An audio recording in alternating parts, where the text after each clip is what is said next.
Ya estamos de regreso. En Pulso, su opinión es importante.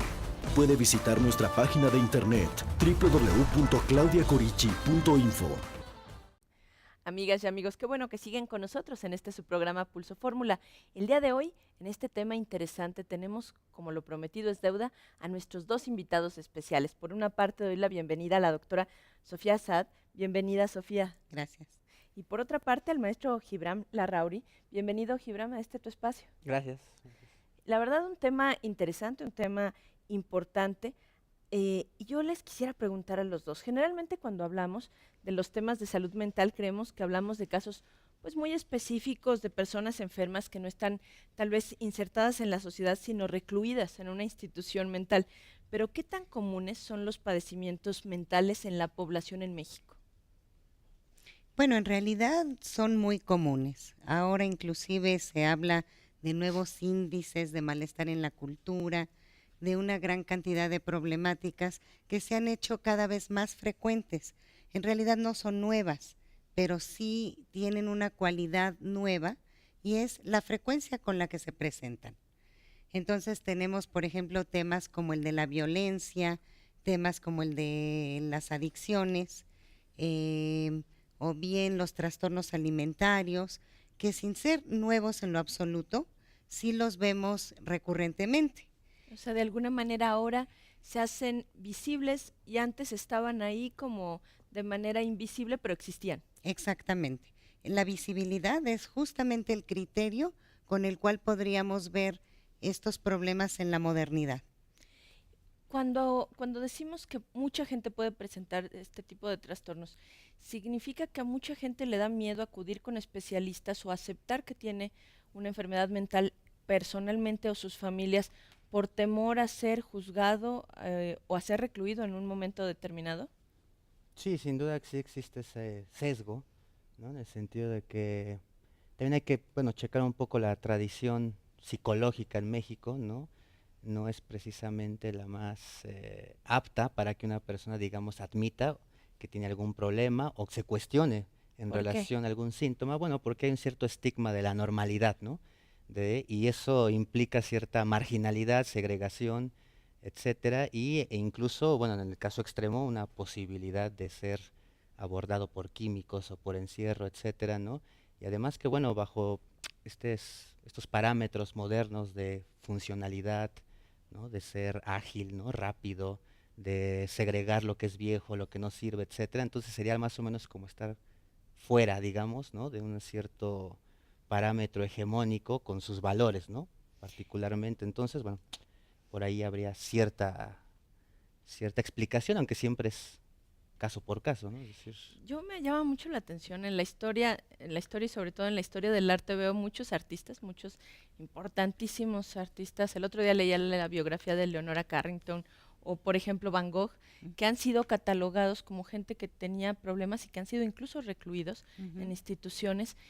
¿Por qué ellos, este tipo de características de gente muy creativa, de gente muy inquieta, antes eran recluidos, ahora cuál sería la opción que daría de alguna manera para enfermos de salud mental que tuvieran opciones? ¿Cuáles serían las opciones? Claro. Bueno, primero hay una cosa interesantísima en lo que planteas, porque justamente podríamos decir que lo que caracteriza nuestro sistema actual, la modernidad, posmodernidad, como quiera que se le llame, es justamente que hemos pasado de una condición de excepcionalidad a una condición en la que se ha popularizado toda la patología. Se va directo al tema de los fármacos, aplicar fármacos, cosas que no tienen que ver quizá con llamar a terapia a las personas. Exacto. ¿Es una razón presupuestal? sí, sin duda tiene una raigambre política y económica, ¿no? Mientras más gente diagnosticada, más vendo, obviamente, ¿no? Hoy en día todo niño es hiperactivo, todo adulto es bipolar, ¿no? Y en ese sentido hay una homogeneización que, como dice Sofía, corresponde a un cierto ritmo del mundo, ¿no? Misma moneda, misma lengua, mismo entretenimiento, misma patología, obviamente, ¿no? Y en ese sentido, claro que hay una intención económica y muchas veces también política. ¿Cuál sería la recomendación que ustedes darían, Sofía? Claro, esto es importantísimo, porque justamente uno de los problemas que vivimos ahora es una increíble multiplicación de los diagnósticos. Entonces ahora tenemos toda clase de diagnósticos al alcance. Inclusive es llamativo cómo las personas se autodiagnostican. Yo me he encontrado en una investigación que hice recientemente con una gran cantidad de chicas que se autodenominan anoréxicas y que cuando uno las entrevista y platica con ellas, se encuentra con que no tienen anorexia, ni bulimia, ni ninguna cosa por el estilo. Sin embargo, también este tipo de diagnósticos se han popularizado en un intento también del mercado, ciertamente, pero también en un problema que tiene que ver con el saber, con el conocimiento, en donde hay una tendencia increíble hoy en día a biologizar el conocimiento. Es como si todo lo que tuviera que ver con lo psíquico, con cuestiones mentales, fuera eludido por el discurso del mercado, por el mercado que no solo es en términos de vender más, aunque ciertamente debe de tener eso un peso enorme, ¿no? O sea, es decir, es un poco decir, no existe, esto se puede cambiar y se puede cambiar con soluciones químicas. Pero si alguien tiene un padecimiento, ¿cómo podemos diagnosticar que una persona tiene un padecimiento que requiere de apoyo? ¿Y cuál sería el apoyo que ustedes, Gibran, recomendarían? Bueno, esencialmente la demanda, digamos, de un apoyo viene propiamente de la persona que supone que algo le está aconteciendo y que se ha cuestionado por qué le está ocurriendo. El apoyo en tanto que psicoanalistas que nosotros ofrecemos es justamente permitirle al sujeto que elabore el porqué de sus síntomas, es decir, puede sonar escandaloso, no nos interesa quitar el síntoma por quitarlo, sino ver más bien la causa de ese síntoma, y viendo la causa de ese síntoma el sujeto encuentra muchísimas cosas que tenía más o menos a un nivel inconsciente, por así decirlo, reprimidas, y que están en la base de la producción de esos síntomas justamente.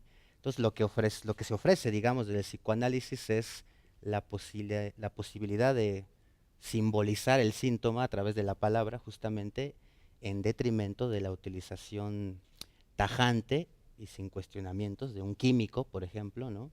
O de un diagnóstico. De un antidepresivo muy común también, en el sí, mundo, ¿verdad? ansiolíticos, en fin, ¿no? Y también por eso, en estricto sentido, a veces para nosotros termina estando un poquito eclipsado el diagnóstico, porque también esa es la coartada para que el sujeto se identifique y entonces, en tanto yo soy tal, entonces estoy enfermo y no tengo injerencia en mi malestar. Es decir, termina siendo de poca valía diagnosticar al sujeto, sino más bien qué tiene que decir él de su malestar, justamente, ¿no? Sofía, ¿qué dirías? ¿Desde qué edad se puede diagnosticar a una persona que tiene un padecimiento que requiere apoyo? En realidad, desde el momento en que se presente un trastorno, desde el momento en que se presente un síntoma. Hay niños muy pequeñitos que todavía no tienen lenguaje y sin embargo ya aparecen trastornos que pueden ser detectados y se puede trabajar con ellos. Pero cuando ya hay lenguaje, esto es fundamental porque evitaríamos el diagnóstico más bien en pro de una escucha en la que se pueda posibilitar el decir del sujeto. Por ejemplo, a mí me llamaba mucho la atención a propósito de estos casos de anorexia, ver cómo cuando uno le preguntaba a estas chicas por qué dejan de comer, ellas responden con una tranquilidad increíble que porque desean ser delgadas. Y entonces uno se puede ir con la idea de que el ideal estético de la delgadez es lo que está causando esto y no es así. Sí juega un papel, desde luego, pero en realidad la posibilidad de una escucha podría permitir que ellas formularan una demanda distinta a la de simplemente ser delgadas y darse cuenta que detrás de este ideal estético hay una problemática mucho más importante que seguramente tiene que ver con su sexualidad, tiene que ver con la relación con la madre y es muy compleja. Pero ni ellas mismas lo saben, por eso ellas responden en este plano imaginario simplemente que quieren ser delgaditas. Sí, generalizando respuestas y por eso este programa eso intenta, poder encontrar opciones diferentes y por supuesto este tema tan interesante. Vamos a ir justamente ahora a una pausa, regresamos, no le cambie, esto es Pulso Fórmula. Vamos a una pausa y enseguida regresamos a este espacio de expresión plural, Pulso.